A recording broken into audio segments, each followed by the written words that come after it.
Hello everyone, breaking news. আমাদের সেই বহুল প্রত্যাশিত প্রাইমারি শিক্ষক নিয়োগ বিধিমালা ২০২৫ প্রকাশিত হয়েছে। আমরা জানি প্রাইমারিতে সাধারণত ১০০ নম্বরের পরীক্ষা হয়ে থাকে এবং সেখানে ৮০ বা ৭৫ নম্বরের একটা প্রিলি হয় এবং ২০ বা ২৫ নম্বরের ভাইভা হয়ে থাকে। তো এইবারের পরীক্ষা হচ্ছে ১০০ নম্বরেরই, কিন্তু প্রিলি হবে ৯০ নম্বরের এবং ভাইভা হবে ১০ নম্বরের। অর্থাৎ এই যে পরীক্ষা পদ্ধতি এবং সিলেবাসে ব্যাপক পরিবর্তন হয়েছে।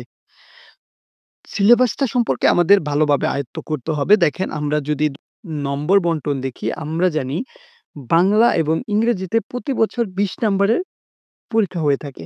কিন্তু এবারের পরীক্ষা পদ্ধতিতে বাংলা, ইংরেজি, গণিত প্রত্যেকটা সাবজেক্টেই পরিবর্তন আসছে।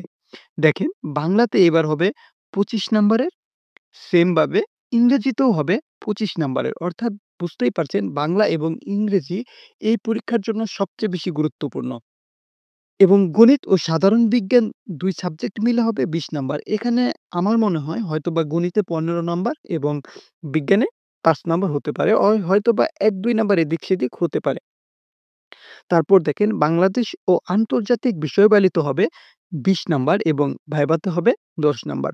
অর্থাৎ বুঝতেই পারছেন যে এইবারের পরীক্ষা পদ্ধতিটি ভিন্ন এবং যে সবচেয়ে বেশি মার্ক পাবেন সেই চাকরিটা পাবেন। তো আজকে আমি এইটুকুই আলোচনা করলাম। আমি আমার পরবর্তী ভিডিওতে সিলেবাস এবং কোন সাবজেক্টের জন্য কি পড়তে হবে, এই বিষয়গুলা হচ্ছে প্রাইমারি বিগত বছরের প্রশ্ন এনালাইসিস করে আমি আপনাদেরকে দিয়ে দিব এবং নিজেও আমি ওইগুলাই পড়বো। তো আমি যেভাবে পড়বো, আমি কাল থেকে হচ্ছে আমার পড়ার রুটিনটা আপনাদের সাথে শেয়ার করব। ধন্যবাদ।